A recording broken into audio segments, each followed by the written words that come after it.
Hi everybody, welcome back to Collecting Canadian Cavalry and Armour. Today we're going to take a look at something a little bit different. Jewelry and sweetheart pins.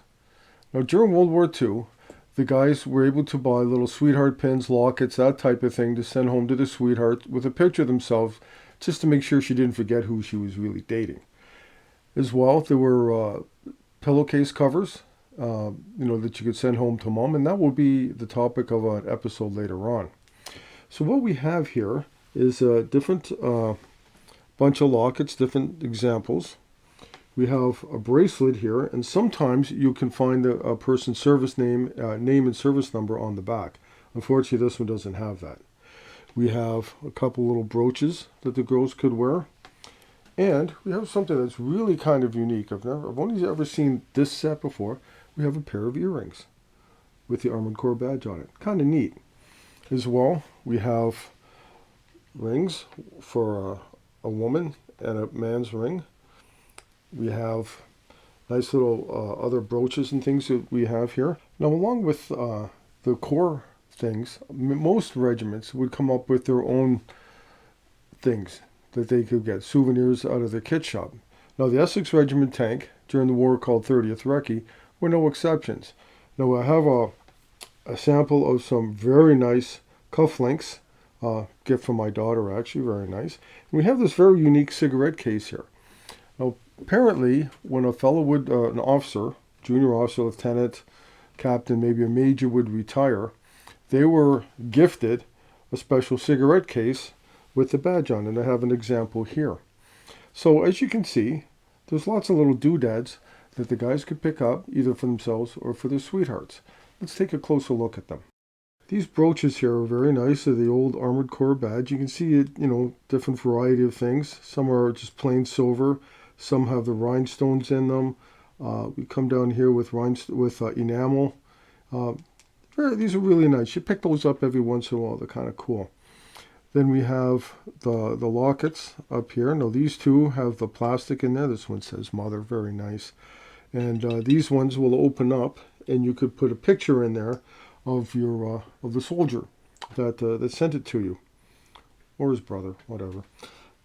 We also have this interesting piece right here, CAC, Canadian Armored Corps, but it looks like it was adapted from perhaps another shoulder title. I'm thinking maybe the Canadian Chaplain Corps, cut down and turned into a little sweetheart pin. I've never seen another one like it. I know that the Canadian Armored Corps didn't have brass shoulder titles. So, interesting.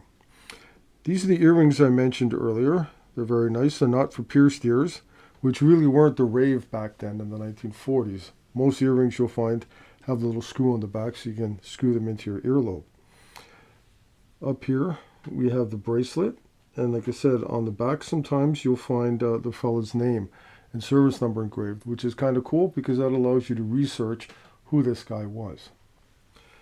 Down here we have a tie bar, and so that when you're dressed up in your blues and grays with your blazer crest, the blazer crest will be another episode for the future. Got lots of stuff to talk about.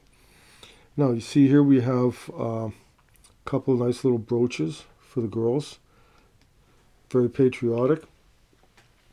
Down here we have a nice set of cufflinks.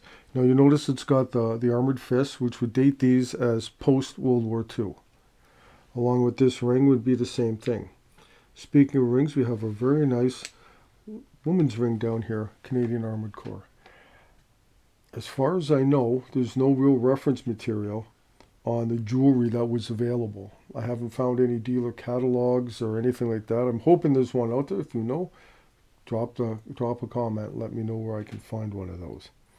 Anyway, this is kind of a nice variety of some of the sweetheart pins and jewelry that was available for purchase, probably at the Armored Corps training centers, whether the one in Borden or the one in Dundurn, Saskatchewan, where the Recce guys trained. So, like I said, this is the core stuff. Every regiment would have the same stuff, and I've got a couple of pieces here from the Essex Regiment tank and the Windsor Regiment that we'll take a look at now. So let's take a look at some stuff from the 30th Recce and Windsor Regiment as an example of things that different regiments would produce for their guys. Here we have a beautiful set of gold and onyx cufflinks. These were made available through the regiment here in Windsor, and probably would be worn with mess dress or a tuxedo, something like that. They're made of gold and onyx. Very, very nice. My daughter picked these up for me. I believe it was for my birthday one year. Very nice. As I mentioned before, this cigarette case is very unique. These were given as gifts to officers when they retired, lieutenants, captains, maybe a major. Major's usually a field grade officer, but be the lower of the officer's rank. The colonel would get something much nicer, of course. Anyway, you'll notice a nice enamel Essex Regiment tank badge on there, on this stainless steel case.